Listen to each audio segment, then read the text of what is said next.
get this figured out. This world gon' give me whatever I need until I get this vision out. Then they gon' pay me whatever I ask, cause I got it figured out. Family be checking all up on a nigga to see how I'm feeling now. Damn, they love to see a nigga really make a killing now. I put a lock on the game and I hide the code and the keys. I am not playing no games, I really play this shit for keeps. That shit for me.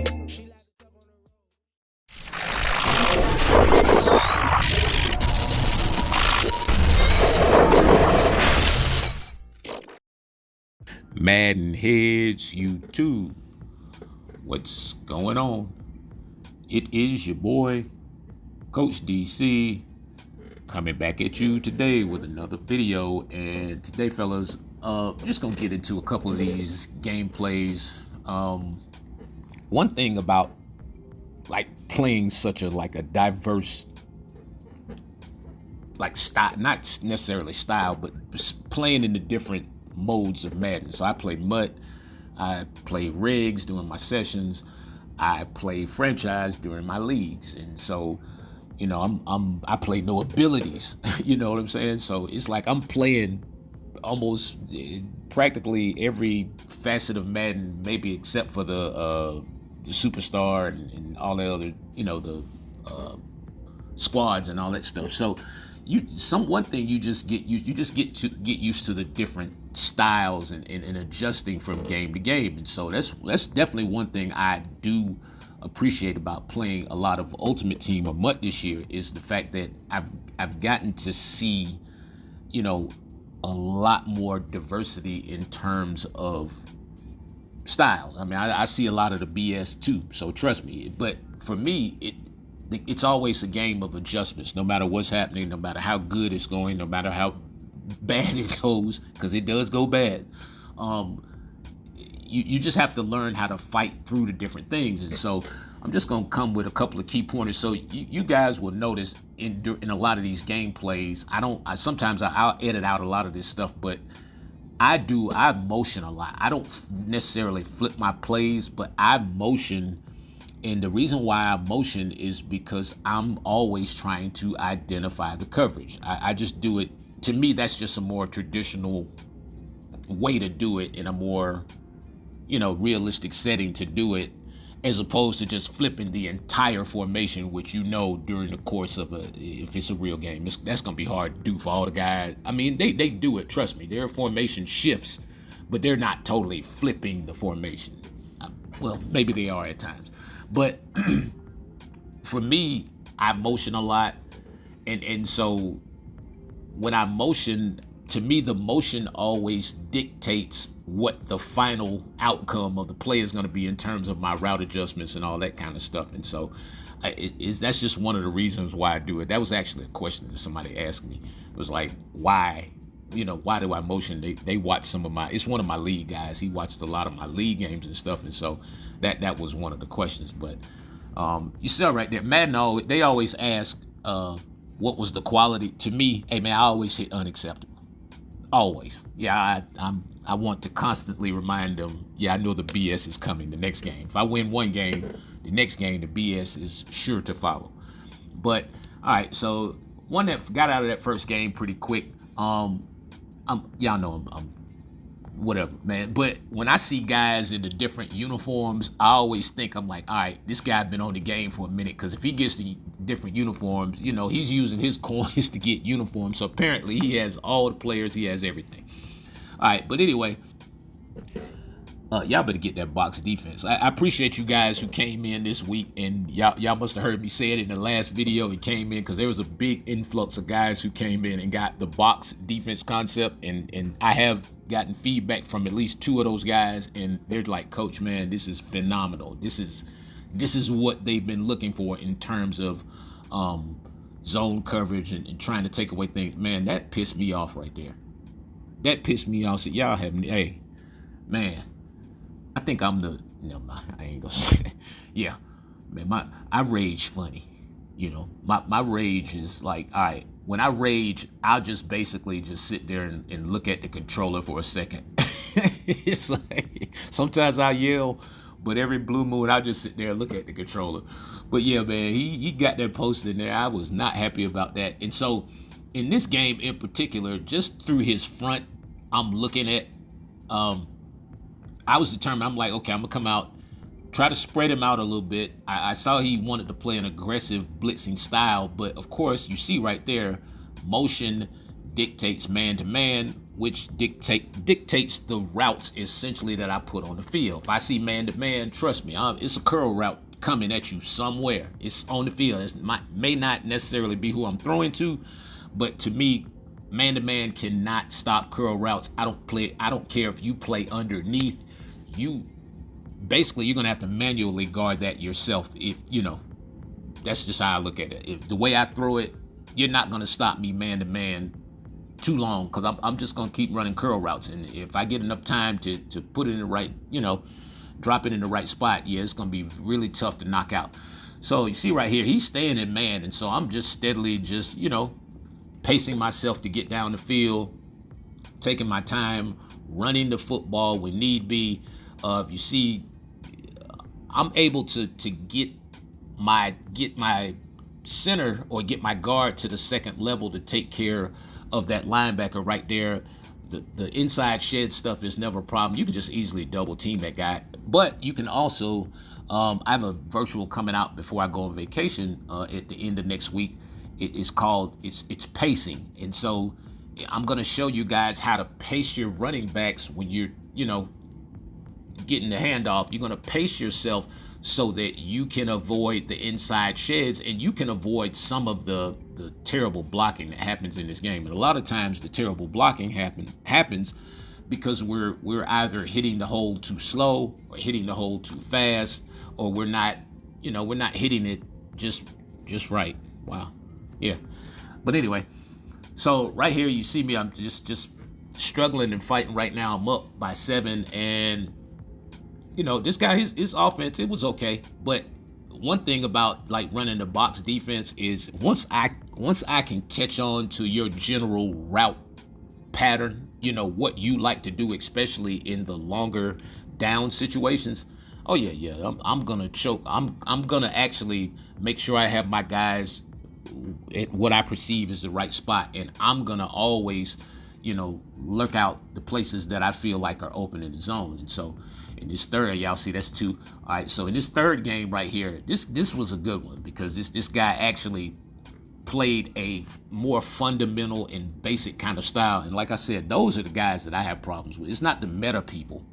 It's not the people who run bunch every play and flip the play. No, I have no problems too much with those people. It's people who come out in untraditional stuff and they want to play football. If he's content with taking a few yards that I'm gonna allow him to get, it's gonna be a battle because generally every defense is giving up something. And so, as this guy came out, I kind of latched on to his route combos a little early, and so that kind of changed the scope of what he was doing, because he came out early deciding he was going to throw the ball like this, and yeah, it was just going to be a difficult time if he was just going to line up in 5 wides or that kind of spread set and try to throw the ball, because I'm just not relinquishing too many parts of the field. He was going to have to work a little bit, to find combos that were good, good enough to break the defense that I was calling. So for me,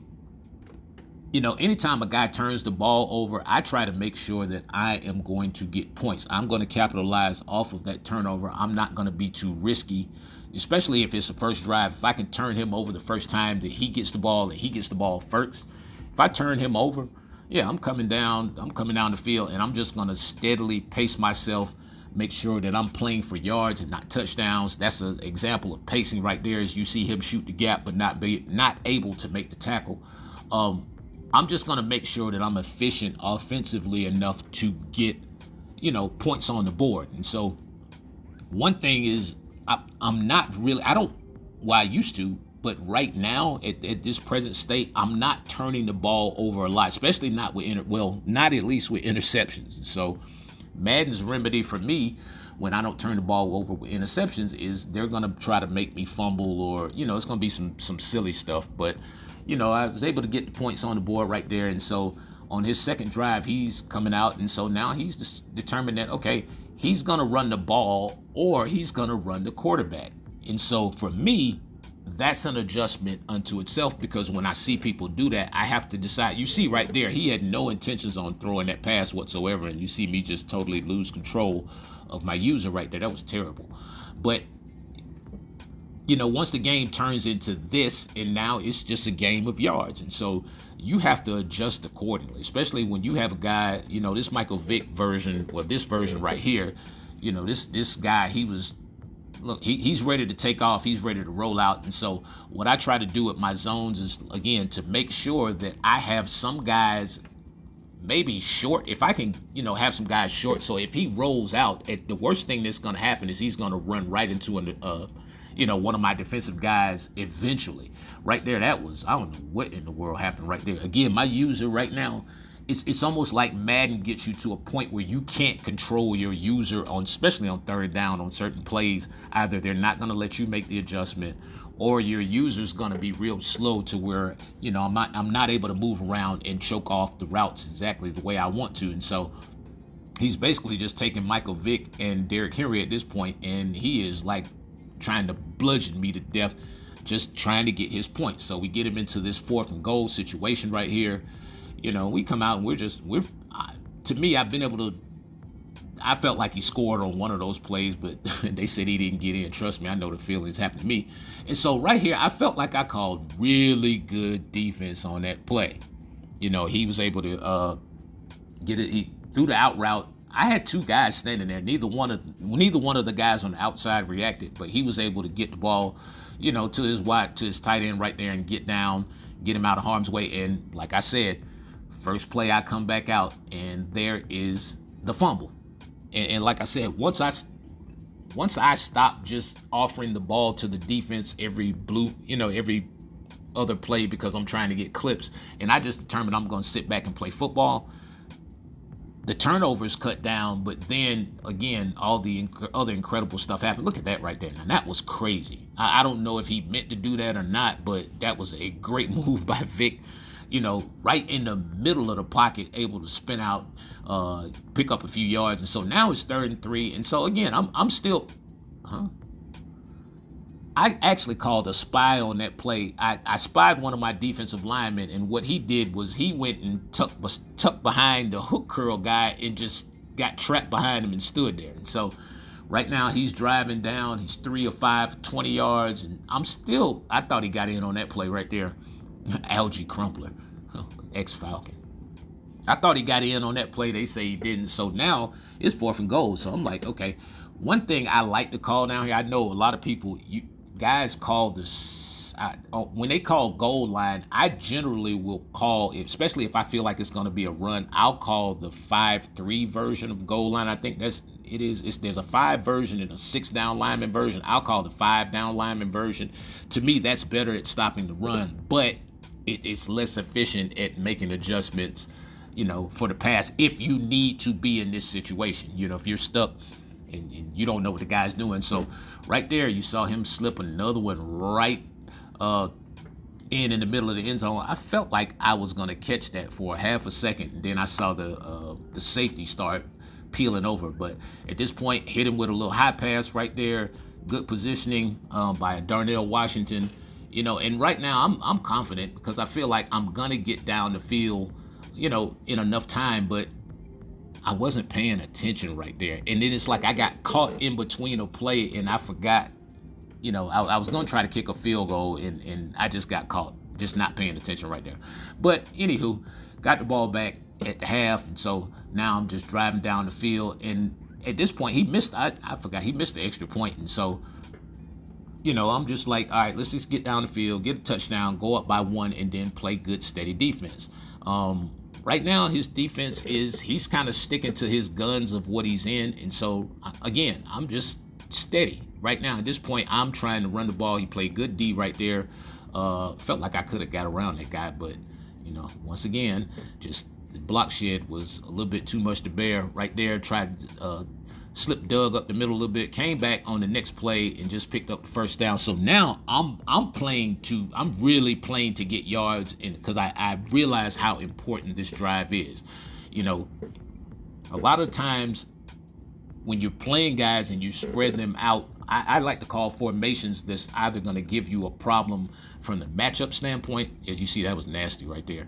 And then, I don't know why he spun back the wrong way, but I'm going to try to call offense that's going to give you a problem from a matchup standpoint. If you like to, say for instance, you like to just stay in dollar, you know what I mean? Or if you like to stay in 3-4, I'm going to call something I feel that's going to spread you out enough that's going to at least give me the option to run the ball, especially if I feel like I'm in, a hell game or a tight game like this. And so, all right, so coming back out, we're playing the spy game now. And so now my thing is, all right, if you're going to run the quarterback, then I'm going to make you run him. And so at any point, I'm anticipating getting a fumble because he's running the quarterback and he's not even trying to go down. But Vic is lit up, so probably not too many fumbles coming. That was a good pass from him right there because I really thought I should have gotten the knockout, but I went for the pick, which was my fault. I should have went for the swat. I was kind of out of position, but just got to that point where I was like, all right, just go for the pick, and thinking that I was going to get the knockout in the process, and no such thing happened. Came out on extra. Man. See, it's moments like that. That's where I'll just put the controller down for half a second. I'm just like, all right, man, just don't touch the controller. Just leave it. I sit it right here on this little desk, where I play my games at, and I just sit it there because that was ridiculous, man. That was crazy. But anyway, so down by 7 again into the third quarter, and so of course I'm feeling like there are some plays that I left on the table defensively that I should have been able to make that I didn't make. So right now, this is do or die time. You have to score here. There's no way I can come up and not get at least 3 points, to get the game back within one score. And so right now, as you see, he's kind of playing off a little bit. So I hit him with a little RPO action right there. Come back again with the little outside screen. Hey, I could play that game too. It does not matter. And then, my thing is once I get him, once I can spread the defense out a little bit, try to pace myself, run in between the tackles, in the rush lanes, and right now taking time in the pocket.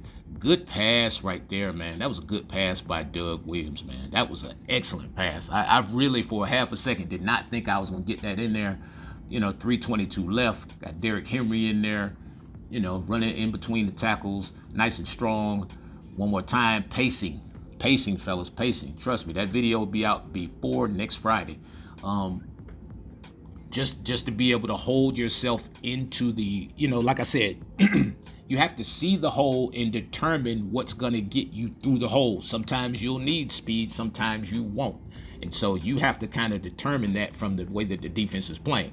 But anyway, 21-21, we get down to crunch time, and defensively, I'm just trying to make a stop at this point. And so I know he's not totally confident in throwing the ball because I have got a couple of blind spot, opportunities to get interceptions. But right now he keeps trying to throw that corner route, and I just knew, I was like, all right, if I stay in this box defense, if I can force him into a throw, and I just need to be at the right place, right time, have the right adjustments on the field. You see right there, was able to click on, Hamilton, cut in front right there. And so now we are in a good spot. Had a lot of fear right there and thought, I'll fumble that. Yeah, maybe nobody else will, but I will fumble that. Right now I'm playing the sideline games. I'm 12 of 13 for 167, 1 touchdown, no picks, but I do have the fumble right there. That was a little risky. 21-21, 52 seconds left, and then finally catch him in the middle with a nice little fold technique right there. Able to get myself in field goal range. Once again, sticky Williams, Pretty Ricky, what they call him, run right up the middle, pick up the yards. And so I'm out of timeouts, 13 seconds left. And so I just decided, all right, no sense in playing that game, taking one more shot to the end zone, possibly getting tackled and not being able to get the points. Take the 3 right there. It's called coaching, fellas. And so now it's just a matter of just playing defense. It's 11 seconds left. This guy has 1 timeout. And so for me, it's just about covering the places I was supposed to cover. And I'm so glad that he was not able to get that pass off right there, because apparently one of my adjustments was not in. And that would have definitely been a touchdown if he was throwing the ball across the middle, because I had nobody in the middle right there. And so at this point right now, I'm just calling a basic, man under. I'm gonna give Gronk the deep middle, and I'm just gonna, sit back in the middle of the defense and just try to catch him, in case he tries to throw the ball across the middle, which he was not able to do. And so come out with the victory, all that stuff. And so my whole thing with playing games, and I know some guys, you don't play serious all the time. Sometimes you play to win, but 3 things that you should gather out of this.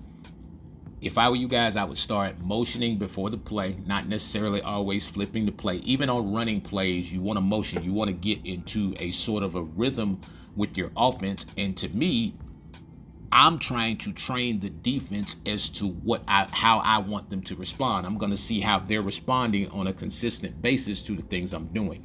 Motion is one of those things that definitely will force your opponent's hand.